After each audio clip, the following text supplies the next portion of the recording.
Happy holidays, whatever you celebrate. Happy holidays. I hope that it's a good season for you.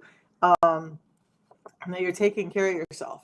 Number one, why is it we always take care of, or we tend to, at least in my world, take care of everyone else first and then put ourselves last?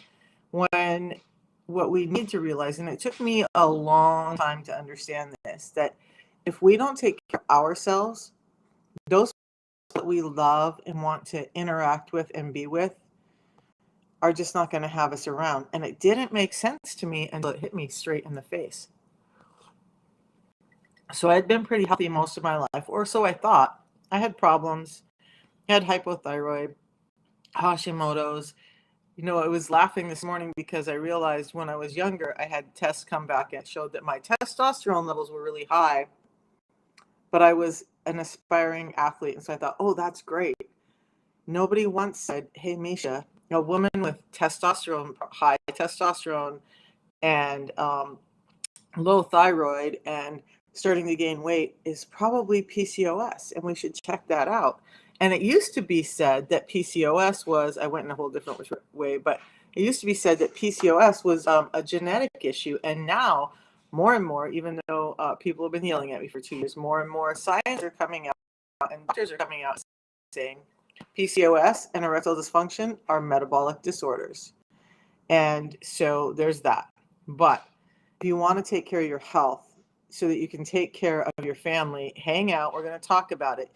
Why I bring it up is because 2.5 years ago, I was in so much pain. I could hardly walk. I literally had a walker and a cane.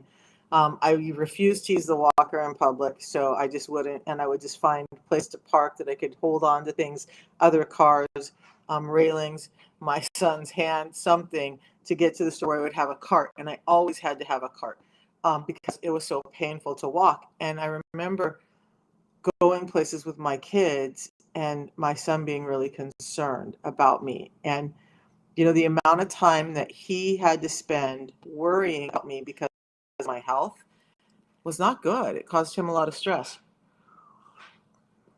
Probably the best gift I've given him is to get my health and my financial situation back under control. So let's talk about that a little bit this morning, because this is the season where we tend to put ourselves aside and think that we're doing everybody else good by doing so much for them. And I'm not saying don't do stuff for people. I'm saying take care of yourself so you can do stuff for people. All right, let's hop in. Good morning, Michelle.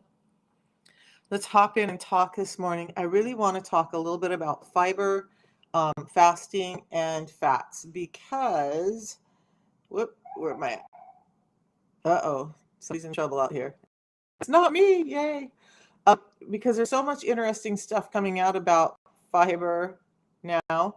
And one thing I wanted to address this morning, let's talk about what fiber is, why it works, why it's so important for us with insulin resistance. But maybe I should back my truck up and let's just talk about insulin resistance really quickly. So we understand why the fiber is so important, because we got to understand why insulin resistant, or for me, you got to understand that first. Resistance is so important so that we can understand why the fiber, right? So insulin resistance is a blood glucose regulation problem. We're having too much blood glucose, which causes a need for this hormone called insulin, and long-term high levels of insulin, or hyperinsulinemia, becomes insulin resistance. And why does that happen? Well, the simplest terms of it is like this. It's like insulin starts to become a bully, or I usually like to call it a nosy neighbor. So think of the cells, because every cell in your body needs energy. And what insulin is carrying is energy in the form of glucose. Every cell in the body needs insulin. Every cell in the body has insulin receptors. So when there's too much insulin, the cells start to get resistant to it. It's like they won't unlock their doors and let insulin in to deliver the energy that it's bringing, because they took energy yesterday or a half hour ago or whatever, and they're like, I'm full. I don't want to answer the door to you anymore. So they just kind of keep their door locked. The cells are not getting in energy. That's the resistance to insulin. They're not getting the energy they need. So that means your bones aren't being as strong as they should be. Your ligaments are at risk. Your heart, your liver, your kidneys, your all of that's at risk. You are having muscle wasting problems. All of this is going on, and that's why all of this is linked to insulin resistance. So if we understand that getting that insulin under control could help us with all of these disorders, and more doctors and scientists are speaking up about it, we could probably have our health back in a way that we could never imagine. I talk about it because I had most of those things, and what was happening was the doctors were just giving me medication after medication after medication. So every one of those things had a medication for it. So I was getting really good at taking pills, but I wasn't getting better. In fact, those pills were causing other problems, which caused the need for another pill. So let's talk about all of that. If you guys want a more natural solution, I'm going to give you some ways that you can get over insulin resistance in just a little bit. And some are easier for people than others. And so, yes, I do have a protocol that helps make all of it easier for me. Whichever way you go, that's fine. But we're going to talk about what insulin resistance is so you can understand why these things are going to work. And so I'm talking fasting, fiber, and fats today. And those are very, very important. So, how long do you wait after you take your Unamate tea before you break your fast? There's not a rule for that, Geraldine. So let's just talk about that really quick. And thank you for the question. The Unamate can be drunk at any time. So if you're having your break fast early in the morning and you're doing your fasting in the afternoon, you can have your tea and drink your balance and keep drinking your tea and then eat. Okay, the tea is going to help with some satiety. It's going to help with mental energy and clarity, but so that it has a number of actions in it that are really important. But there's no hard and fast rule that you have to wait an hour after you drink your tea before you can eat. You can have your first tea with your first meal. Just remember, I'm going to be talking about this, to keep your eating to an 8-hour window. This is really important for your metabolic health. When we're eating all the time, it's causing this problem with our metabolic health, and that's the issue that we have. So the tea, let's talk about why I'm saying that you can have the tea anytime. The tea is doing a number of things. I'm doing morning fasting right now because life is just in disarray. It's what's working for me at the moment. I won't eat until about noon. I had my dinner about 7 o'clock last night. So that'll put me well into my 16-hour fast, right? Super easy. Excuse me. So the tea, what it's doing right now is it's helping me with ketone levels. It's helping me with some GLP-1 factors. So it's helping me feel a little bit more satiated, both in the gut and in the brain. Go back about a week, you'll see a video that I posted where Dr. Huberman is talking about this specific tea, the specific brand, but yerba mate tea, and how it has that action in the body. This is an extremely concentrated form of that tea, so giving you much more of that GLP-1 action. So hunger reduction with the tea. But it's also giving you a ton of energy. Yes, it's naturally occurring caffeine in it, but it has these things called adaptogens that are attached to that caffeine molecule that changes how it acts in your body. So it doesn't act like regular caffeine. Now, when I had a blood pressure of 180 over 150 at some point every day, I was drinking this tea and I'm like, what are you doing? You're putting your heart at risk. But lo and behold, my heart is better. I'm not on any medications. That blood pressure that the doctors took down on dual therapy and cycling me through different medications, the best they could get it to was 150 over 110, is now 112 over 74. No medications in over 2 years. All I do is my tea in the morning and my pre-meal drink. So you don't seem to be losing on the system from me. Geraldine, am I your coach, Geraldine? So you should be reaching out to your coach. There's a number of things that could be happening. You could be extremely insulin resistant. It may just be a factor of not utilizing the system right. It may be a factor of you still getting in too many carbohydrates. It may be a factor of that you've actually lost inches in your body's healing, but you're not losing weight because you're putting on muscle. Now, at this point in time, you should if you have weight to lose, and how much weight do you have to lose, Geraldine? That's another important question. what I do want to address this too. We all talk about the weight loss because it's the one physical thing that's really giving us that dopamine hit, right? Like we can see that in our bodies. We're losing weight, great. We get this dopamine hit, everything is working great. But this system is really about the glucose control so that we can get all of these other symptoms under control. 2 stone. So you should be losing weight. Reach out to me via my number and on let's see if I can if it'll work today. Will you guys tell me? I'm going to put Geraldine. My WhatsApp is in there. Reach out to me and we can have a conversation. I'll do that for you just to see if we can help you. Let's get the link. Put it over here. And then let me know because it was not showing up before and they said it was, which is amazing.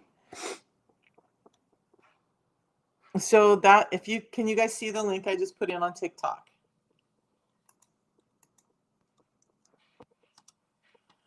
Okay, see that link, Gerald? So if you go to that link, you'll see join me on WhatsApp. Just join me there and text me when the live's over and let's have a chat and see if I can figure out what's going on and if I can help you in any way. Okay. Plus, you guys, I do want to talk about this. I don't know that I'm going to get to it before the first of the year because I'm moving and I have a lot of things going on. But I am partnering with a doctor who also does the Feel Great system and works with people who are extremely insulin resistant. And that means that even though getting their insulin numbers under control and whatnot, they're having problems getting rid of the fat. That can happen. Does it mean the system is not working? No.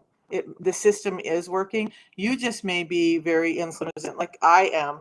You know, the longer you're insulin resistant and the longer you've had this fat on your system, the harder it is to take it off. So if that 2 stone has been on your body for 5 or 10 years, it should come off really quickly.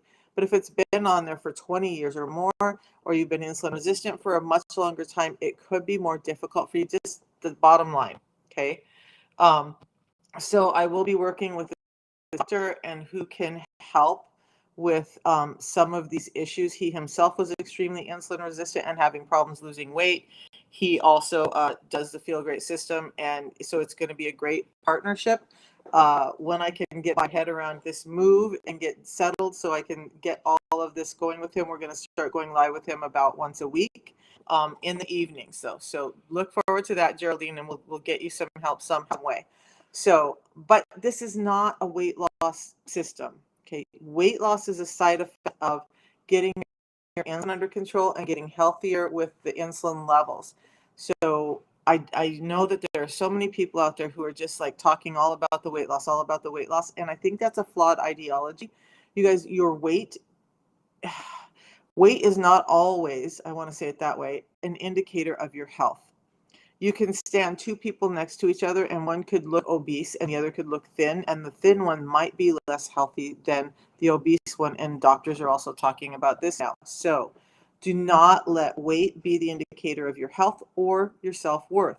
Now, if you're extremely obese and you know you're extremely obese and you know you're like 300, 400 pounds and that's damaging to your joints in your body, well, that is a problem. Okay, that's when we want to address it. But if we're talking, 20, 30 pounds and don't let that be the indicator of your self-worth. You know who you are, and just take care of yourself.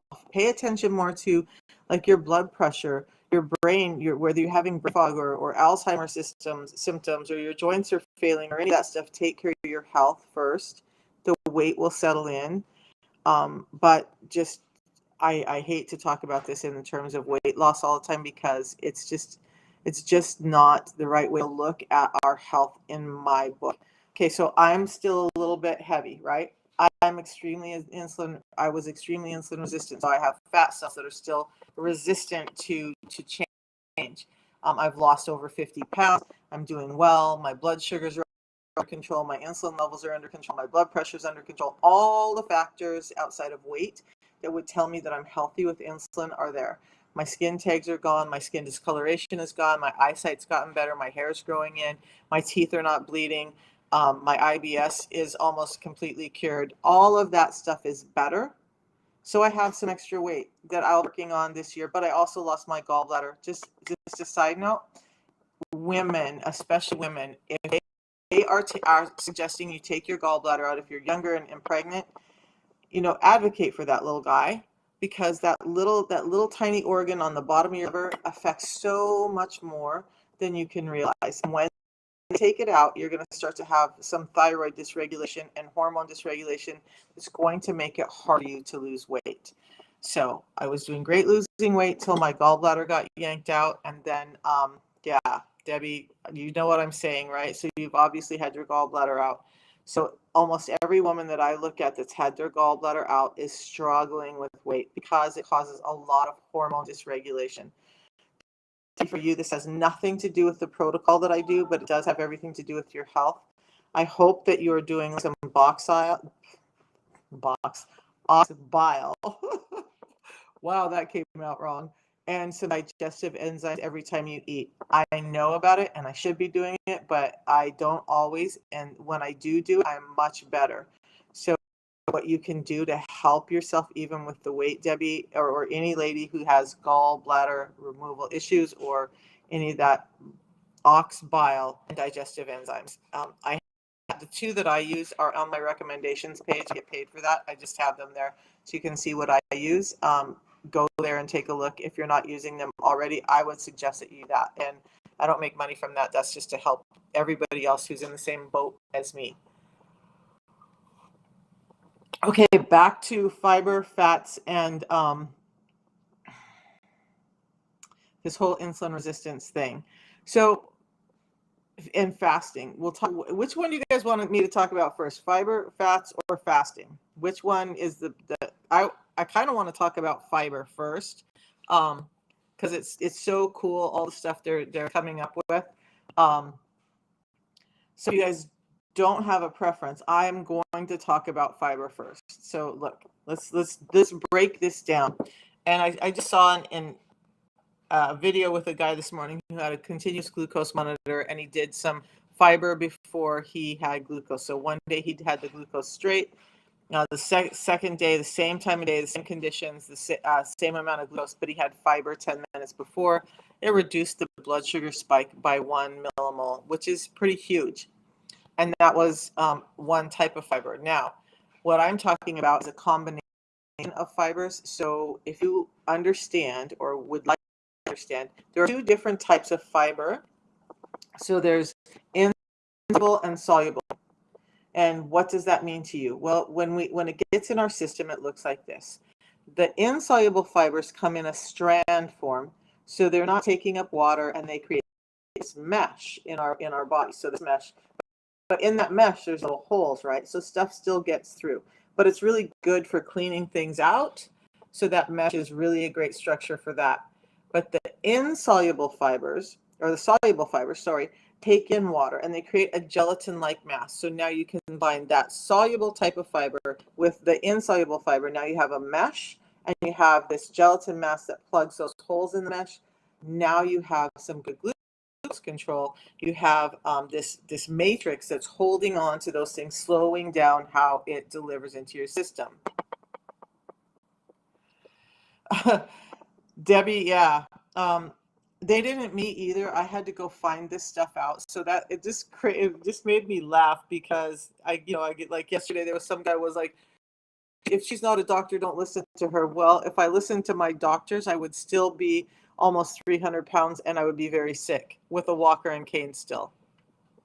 I had to go figure stuff out on my own and start doing research from credible resources like PubMed and the NIH. So that's how I started to fix myself, was self-advocating. And that's what I'm going to tell all of you, is advocate for yourself. If your doctor is saying something that you don't feel is right, find another doctor. You have that right. Just because they have a PhD in front of their name does not mean they know everything about your particular illness or what's ailing you. And more doctors are speaking up about that. They're talking about, they didn't get taught about insulin resistance in med school. They didn't get taught a lot about nutrition in med school. They didn't get taught any of that. So advocate for yourselves. If what I'm saying resonates with you, great. If it doesn't, then go find somebody that resonates with you, that says what your gut says is right. and go there. But just start advocating for yourself. Stop giving all of your health care away to somebody who's not in your body and feeling your pain. Okay? So take care of yourself. And the best way you can do that is to educate yourself a little bit on the things that are going on with you. And I've been trying to put some resources up on my videos so you guys can go look at those. Those papers are hard to read, even for me. So, but there are resources that back up the science of what I'm talking about. And most of it I get, by the way, from guys like Dr. Bickman, Dr. Huberman, Dr. Lee, Dr. Yao, all guys who talk about this stuff. And gosh dang it, I just lost his name. Lustig, Dr. Lustig, who also is a very big metabolic guy like Dr. Bickman. That's where this information comes from, is those guys, not me, because I'm not the scientist. I'm just a woman like all of y'all. Or man. Okay, back to the fiber. So now we have this mesh, and we have this gelatin mass that's plugging up a mesh, slowing down the way fats and sugars deliver in our system, and that's gold, because that's how these blood sugar spikes are reduced. Instead of it the blood sugar being converted and going straight into your blood, or the food you eat going into this glucose and going into your blood really quickly, the fiber slows that action down. So you're not having this bouncing up and down of blood sugars where your blood sugars go high, insulin delivers that energy out where it can, and the blood sugars drop. And then you're hungry and tired, so you eat more, and then it just keeps happening. It's this huge roller coaster ride with your blood sugar. So instead, when you add fiber in ahead of time, instead of this kind of action with the blood sugars, it's like this kind of action with the blood sugars. So they go up, but not as high, which means insulin never has to go as high, which means the cells aren't as angry at insulin, and they start to be like, okay, you're not such a bad guy. I can let you in.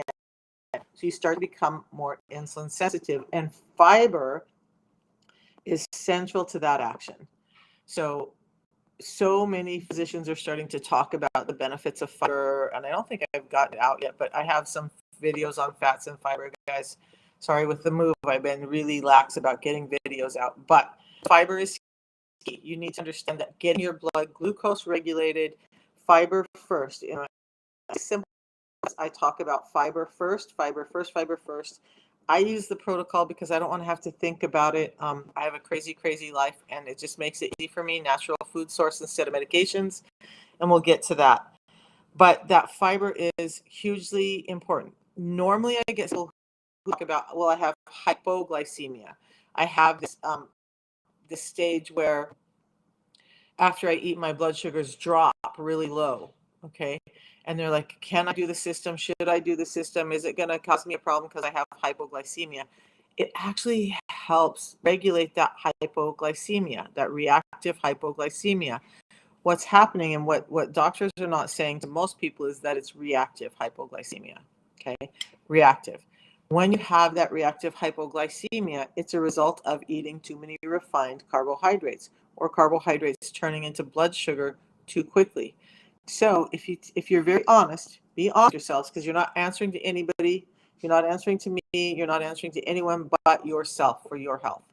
If you're having reactive hypoglycemia, where your blood sugars after you eat drop, and you're cold and you're tired, and maybe you have brain fog, or you get or any of that, you're probably having a lot of refined carbohydrates, bagels, bread, cakes, cookies, sneaking in that candy that nobody, you don't want to tell you even yourself that you're getting in.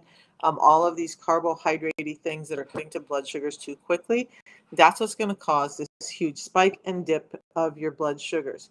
So you're worried about hypoglycemia, stop doing the fruit juice. Stop doing the stuff that's causing your blood sugars to spike so quickly, and it starts to normalize. And key to that is getting fiber in. So like this gentleman, and I wish I could remember his name because I see him all the time, who wears a glucose monitor. Just straight glucose is what, or sugar. He mixed up a certain amount of sugar and water and drank it, and had his glucose monitor on, and then did the same thing the next day. So we're talking straight sugar and seeing what it does to your blood sugar spikes. The fiber drastically reduced that spike. So until you can get your eating habits under control, and while you're getting your eating habits under control, and even after you get your eating habits under control, understand that fiber is key in this whole game. Fiber has been stripped from our foods. whether it's boxed foods or organic foods, fiber has been stripped, and it's hugely important. So when we talk about hypoglycemia, the best thing you can do for your reactive hypoglycemia is to get fiber in before you eat, because now it's not going to allow that blood sugar spike. So now you're going to have not going to have that reactive dip, because you have a more gentle, natural progression of that energy into your system. And that's important. So can people with hypoglycemia do this? Can people with hypoglycemia eventually fast? Yeah. You've got to start getting that roller coaster ride you're on under control. And it made me chuckle a little bit in amusement and in anger, because I know growing up and working in the medical field that one of the things they always said was and especially I worked in nursing homes when I was young, and the biggest thing they would do is when somebody was having hypoglycemia, give them some fruit juice, give them some orange juice right now. Well, now that just spikes their sugars back up. They got to have a shot of insulin, and then they're likely to drop back into a reactive hypoglycemic state again, because you just gave them a high amount of sugar, which spiked up their blood sugars. Crazy, crazy things that have been being told to us for years, and that we've got to stop if we want our health back. Okay? So fiber is key in this whole thing. We all understand that. The other part is, and then I'll get into fasting, is fats. We need fats. It's interesting, though, as we're starting to learn more about fats, I've heard people say they really overdid the fats, and I can't imagine, but I'm sure that there are people who do that. So now we're kind of getting into calorie counting too, right?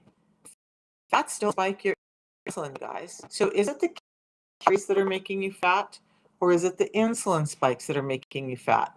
So will you guys do me a favor? If you think it's calories that are making you fat, put a 1 in the chat. If you think it's insulin that's making you fat, put a 2 in the chat, because they're two separate things. So 1 for calories, 2 for insulin, which was causing the weight problems. Okay. Yay, I love it. Okay, good. So we're all on the right track. All right, Rabbit. Kim, thanks for your answer. So I'm going to go with the number 1 here. We're going to talk about that for a second. Calories are not what's making you fat. Calories are not all the same. A calorie is not a calorie is not a calorie. Yes, it's a unit of measure for energy in the system, but what's creating fat is an excess of insulin. What's creating an excess of insulin is an excess of refined carbohydrates or sugars in the system, which means insulin. Okay, insulin carries that energy out and stores it as fat. When there's too much of that energy, the rest of the cells don't want it. The fat cells get it. That's what's making you fat. Now, if you have 800 calories of bread and you have 800 calories of fat, which one is going to spike your insulin? 1 for bread and 2 for fat. Which one's going to spike your insulin up? Same measure of unit of energy in the system, right? Still 800 calories, the same measure of unit, right? So yes, the refined carbohydrate or bread is what's going to spike your insulin, which is going to start this whole fat storage problem. Fat does not make you fat unless you're overdoing it. Guys, I talk about middle road all the time. Right? Bread is absolutely what's going to spike your insulin and create that fat on your body. So when we look at that and we understand 800 calories from bread and 800 calories from avocado are not the same in your body. They're both giving you energy, but one is creating a spike of insulin and it's creating this blood sugar problem, which leads to a fat storage problem. Can we see like just one little reason why calorie counting may be so flawed? There's this lady, I talk about her all the time because I see her all the time. She's coaching, she's doing good work with helping people get weight loss, but it scares me because she's talking about eating every 2 hours. People who show up and say, I had eggs and I had, some type of meat and I had avocado for breakfast. She's like, oh my God, that's calories. You need to get rid of that avocado and have bread. What? No.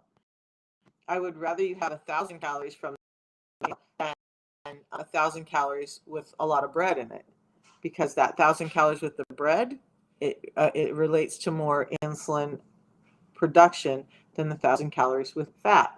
So it does, all calories are not equal. All calories do not act the same in the body. I'll try to do more on that. Bickman, Lustig, the glucose goddess, all of them talk about this. So understand that calories are not all equal. So stop the calorie counting. I mean, there's a point where 18 to 2,000 calories should be about the average for a normal person.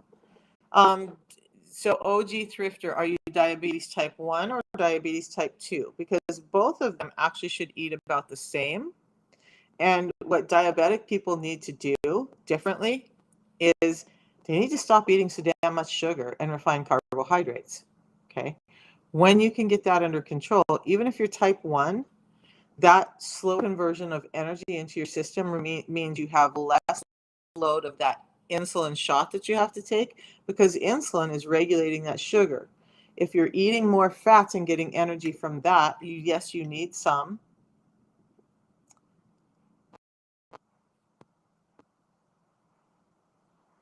You just got sugar and started, I don't understand that. After I just got sugar, eating less. You dropped sugar and started eating less. I take in more calories now, but have kept carbs less than 20 grams a day. And you're 157 now. So Red Sky, I'm going to read this out because I'm on multiple platforms. She has taken in more calories now. I'm assuming you're on the system. If you're not, let me know. But you have kept your carbs less than 20 grams a day, and your heaviest was 187 to 157 now. So, right? So that's very much proof of the calorie counting thing not working for everyone. I was diabetic after 3 months. I got off insulin because you lowered your A1C. Okay, so diabetes type 2. And again, you guys, I don't want everybody to feel like you have to be so restrictive. If you want to live that lifestyle and do that, great. That does work. But you understand that getting in fiber helps regulate the blood sugars and you can have a more normal life. So look, whatever you choose, if you want to do keto and do strict stuff and you know that you're going to be able to stick to that the rest of your life, do that because that's what works for you. If you want to have a more normal middle of the road life and you just need to understand that the food is imperfect and causing your illness and we need to add fiber back in, let's do that. Just a general or hesitancy for me to gain with carbs.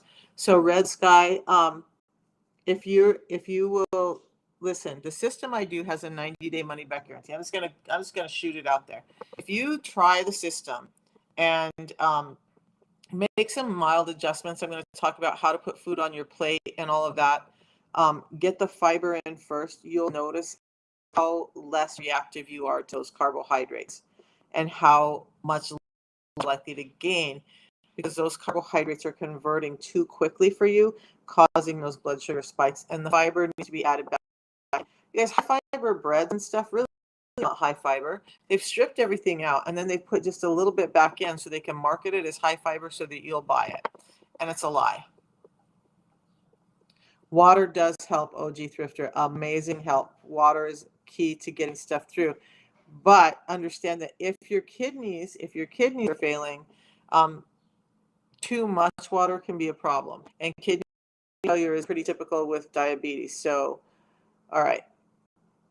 Good stuff, you guys. Okay, so fiber and fats. Fats I haven't talked about yet. They're metabolically healthy for you. By the way, the saturated fats that I do talk about, extra virgin olive oil, avocado oil, coconut oil, actually help you produce your own ketones, which is mobilizing that on your body, using it for energy. Okay, so that's important. With those fats are not making you fat. That old story that was just right away, but everybody held for years is flawed. So why did they hold on to it? Let's go into that really quick, and then we're going to move on.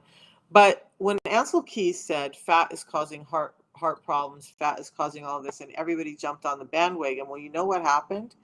The food industry realized, well, we have to flavor our food with something else if we're not having fat, because fat adds a lot of flavor to your food. So what's the next biggest thing to add flavor to your food? Do you guys know what it is?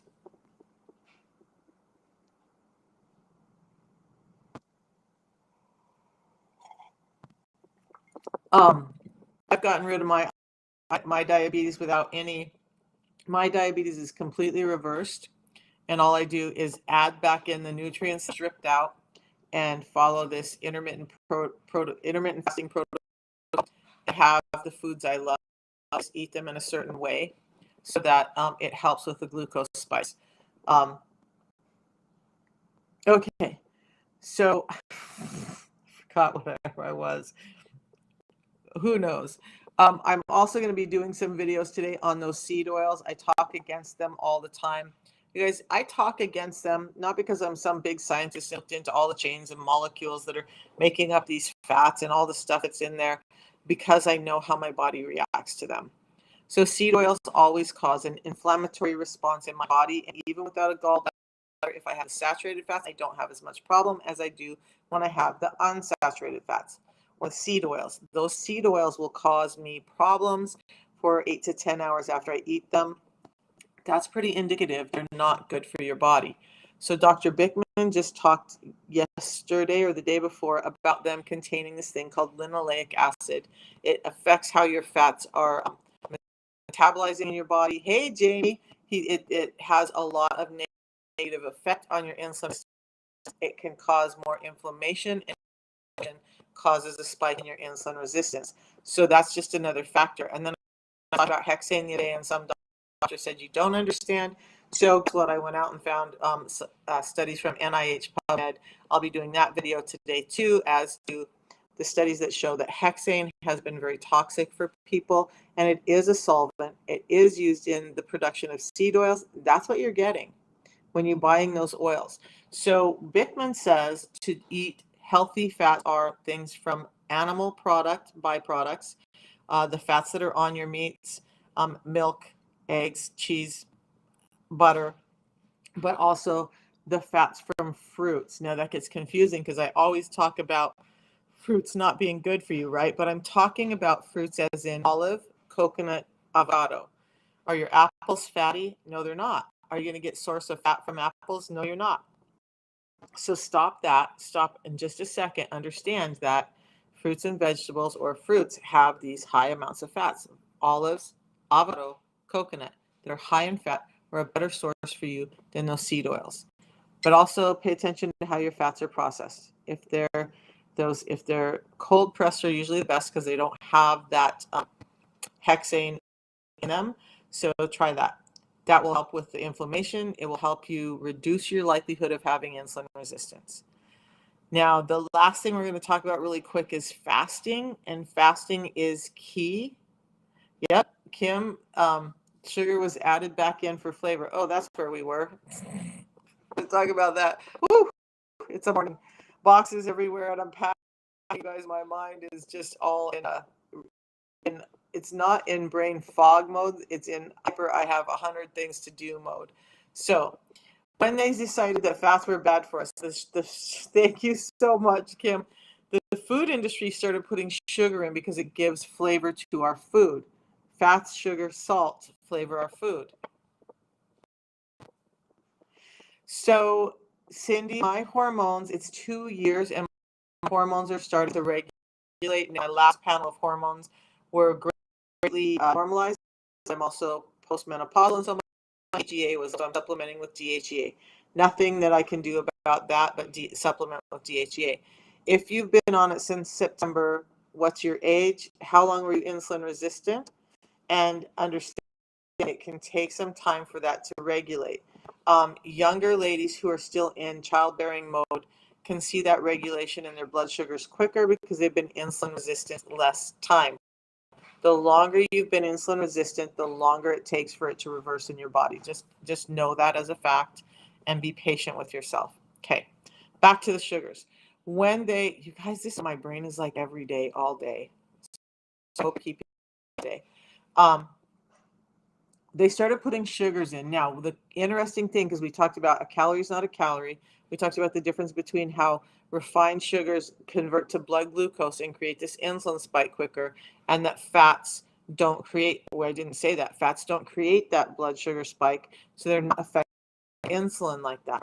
Now, when they switched from flavoring our food with fats, sugar, another thing happened. It's that our satiety went down. So Fats keep you satiated. They keep you full. Sugars keep you hungry. And the food industry realized that, so that narrative kept kind of getting pushed. I started pushing more foods that are flavored with sugar, and now you guys are sick. We're all sick. So the supplement can be found, oops, right there. Let me put it in here again. So it's on my page, you guys, and we're going to deal with this right now.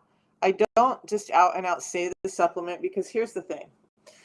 People will go Google it, and you're going to Google it anyway if you're that person, but I'll just say it's the Feel Great system, but get it on my page. I'm an authorized distributor for it, which means you're going to get the 90-day money back guarantee. You're going to have access to me for coaching. You're going to get the quality guarantee and the low price guarantee. Go to Amazon, eBay, Walmart. There are no authorized distributors there. You don't get a money back guarantee. You don't get any of the coaching. You don't get any of that. My coaching is free, and you pay $50 to $100 more for the same product over there. When you purchase from me, you're going directly to the website of the company with my code, my link, so you're getting the same price as me, and you're purchasing from somebody who knows that it's the right product and is going to stand behind the product. That's part of the reason I don't talk about it, because I've had so many people who are disappointed or it wasn't working, or they didn't get guarantees, or they didn't get coaching because they bought it on Amazon, Walmart, eBay. Those guys are not authorized to sell it. We've been trying to get Amazon, eBay, Walmart. We're just like Hydro Flask, how people aren't supposed to sell that on there. It's tough, but we're trying to get there because those guys are not supposed to be doing it. There's pirated products, all of that. So just use the link, please. You can, when you look at it, you're going to see 3 different flavors for the tea. This tea can be had hot or cold. I have both, because when I'm done with this, I'll start drinking this.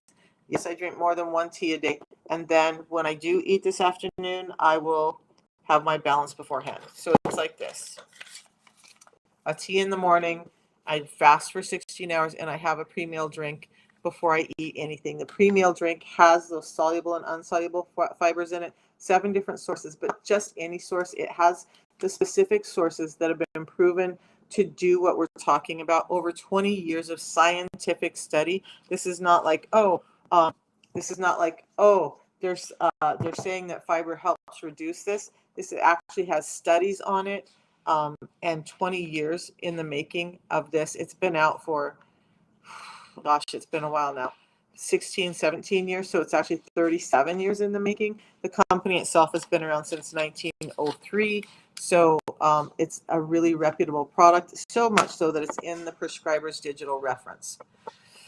So, of course, we have people who are trying to pirate it. Just a side note, because that's where my brain went. But, I used to work as a skiwear designer. I have a lot of life. I'm 60 years. I've done a lot. I have a varied life.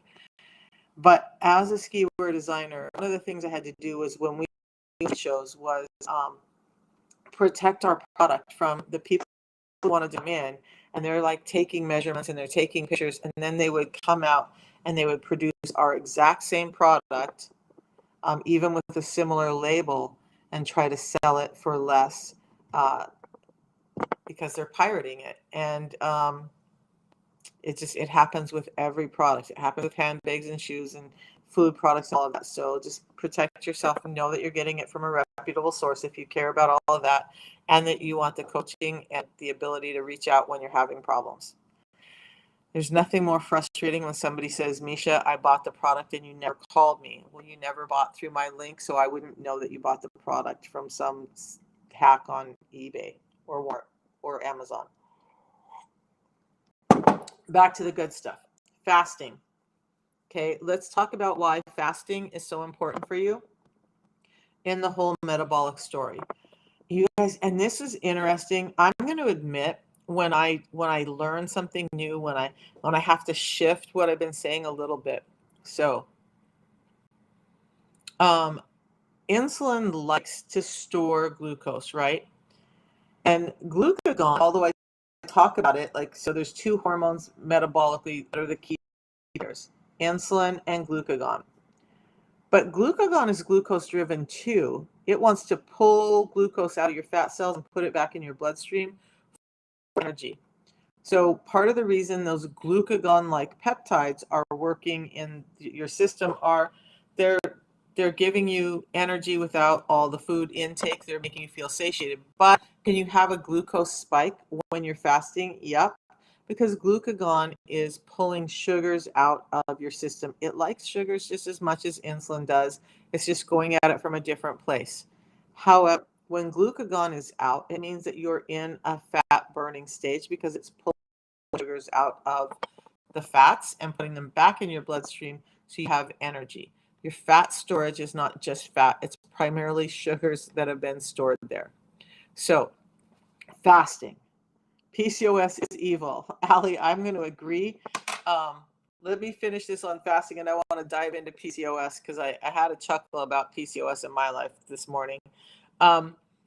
So, fasting. When you eat, it takes 2 hours for those blood sugars to start, for your body to start digesting through all those sugars. 2 hours doesn't show you necessarily where your blood sugar spikes. It can take about 4 hours or dips. It can take about 4 hours for that blood sugar to normalize, especially if you've had high carbohydrates. So hear me out. Again, anybody who's thinking, well, I have hypoglycemia, I can't do this, especially if it's reactive hypoglycemia, stop eating so many refined carbs, and that's going to start to level out. Okay, so 4 hours after you eat before your blood sugars come down, okay, and then it takes about 8 hours for your insulin levels to come down after your blood sugars have come down, about 8 hours after you ate before your insulin levels come down. Glucagon, the other guy out here, remember the guy who's pulling sugar from your fats and dumping it back into your bloodstream? He is not able to come out until insulin has been down. And that's about 2 hours afterward before glucagon is like, okay, it's safe, I'm going to come out and play.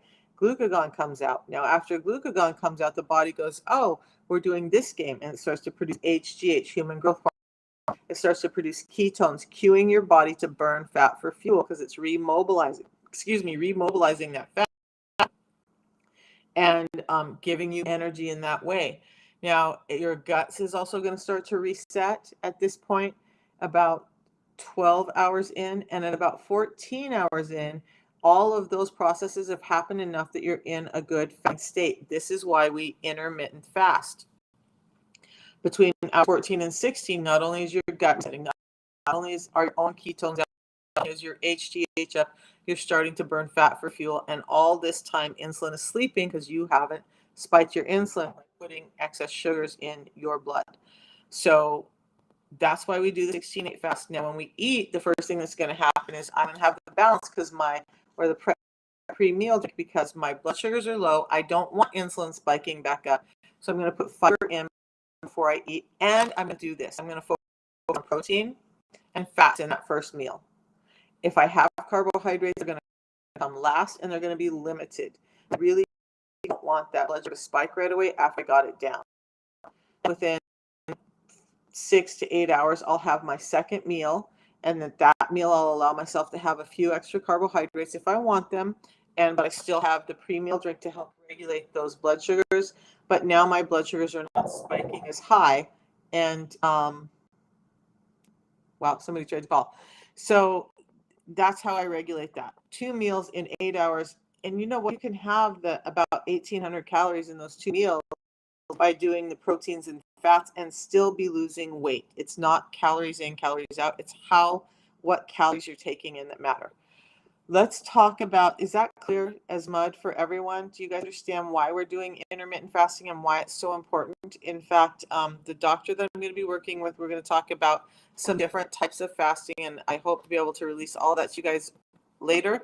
So if the 16-8 fasting is just not in you've been insulin resistant for a long time, like Geraldine was talking about earlier, I'll be working with this doctor to help those of us who have some resistant fat and really want to get that off while using the protocol that I use, just make a couple of small adjustments, and we're going to start doing podcasts on that, hopefully in January or soon after I get landed in the new space next week.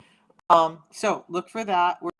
We're going to work on it. I'm continually trying to find ways to help you guys, and this is just one of them. So PCOS, Allie, you didn't have it until you moved to America for 28 years. Food here is bad, but would you know that England actually has a worse problem with insulin resistance than when it comes to metabolic health. The US is only first on the worst, or only 14 on the worst of the world. We are not first on the worst of the world. That insane. As much as we get, because everybody likes to talk about how bad America is, and I'm not lying that I'm not going to say that ours is bad, but we are not the worst. In fact, the same protocol that I'm doing now, we have so many people in the UK who are sick, just as sick as us. Australia's another one, China's another one, India's another one. Of course, Indian food is high carbs. Yeah, our food here is bad. I would have expected you to say you came from another country, but I did travel. Before I understood insulin resistance, when I was just thinking it was like a gluten intolerance problem, all of that, I traveled to Europe. I don't think I ever really stayed in the UK much outside of in airports, but I was like, I'm going to see if gluten really bothers me in these other countries, and it didn't. There is a difference. I will agree to that. Now, why is PCOS happening? It's metabolically an issue because your blood sugars are converting too quickly. And if you want me to go into, yeah, that's wild. Yeah, and that's pretty typical. So there, we do have some. Our our system here is broken. It's broken, and I'm aware of that. So that's the reason why the system is so important. I'm really looking to. I've been on the phone for the last couple of weeks, trying to help get this started in Australia because I'm hearing Australians talk about the fact that they're having just as many problems as us. So we're working on getting it worldwide, but here in the US, it's super important because, yeah, our food is so modified, manufactured, and filled with chemicals and all that stuff. The best thing we do is get rid of refined foods. You guys, I'm not going to tell you you have to get rid of them all because that's unrealistic. Some people can, great for you, but what I'm saying is limit them. Stop eating everything so refined. Stop eating out all the time. Stop buying all the pre-prepared foods. So you can go, I can show you where to get it, but I'm going to just drop in the comments and let me know if you can see the link because sometimes it shows up or sometimes it doesn't. If you go to that link right there, it'll show you where to buy it. But if you guys want, I can just stop right now and we'll show you. Um, Boy, I was super late getting in here today. So high fructose corn syrup is the devil, you guys. I should do a video on high fructose corn syrup because I can't speak about it. Like I don't have all the nuts and bolts in my head, and before I speak about it, I want to know that I have all of it straight. I have the idea, but I don't. I know that I'll misspeak something if I try to talk about it now. The difference in that syrup, what that refined sugar looks like, and why it's so different from other syrup or sugars, and why it's so damaging metabolically into your liver. Understand that anything that's high in fructose is going to be hard on your liver, and I believe that, yes, high fructose. There you go, fructose corn syrup. That was the piece I was missing. So it's a lot of fructose that's putting a load on the liver. The liver takes on fructose to metabolize it, and if your liver is sick, your gallbladder's sick, and that's one thing that I'm a little bit angry about, and angry at myself. Let's admit I know how to read labs, and I was so focused on my diabetes too that I didn't catch that my liver panel was all jacked up until about 6 months later. I had to have my gallbladder removed. I was septic, all of that. So if your liver is sick, your gallbladder is sick, protect your liver. Your liver is probably one of the hardest working organs in your body. And when it comes to metabolism, it takes the load. You need your liver and gallbladder to be healthy if you want to be metabolically healthy. Take care of them. Okay, so let's take a look at where to purchase this stuff. And so if you tap on my picture up above my profile here, you're going to see a white box come up. Click on that box, and when you do that, you're going to get to my profile page. A little slow on the uptake this morning. somebody said they liked my quirky. I do because it's me. All right. So Misha Fayant right there. So you see the red lights. Just click on this link below the red lights. The red lights are going to take you to my landing page. Big old sunflower. That's my thing. Sunny, sunny, sunny life. Okay. So click on the link here. That's where you're going to get to it.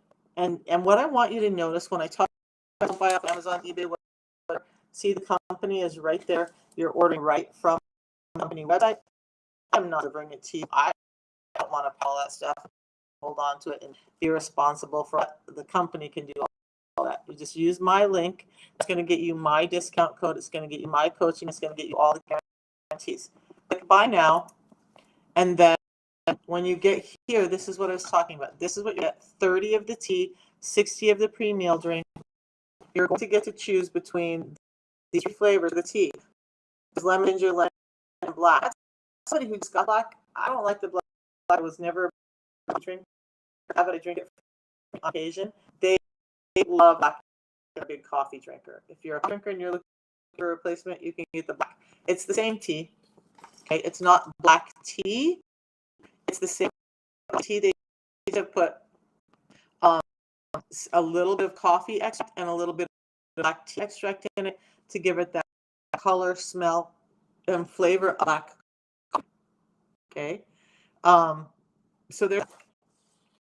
The meal drink comes in this light orange. It tastes like a cream.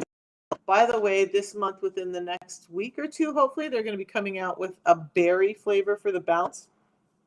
You can have hot or cold, drink it at your leisure, just like I've been doing in the morning. The pre-meal drink, you want to drink that 10 minutes before your meal, and get because it's going to thicken up. So you mix it up, drink it right away.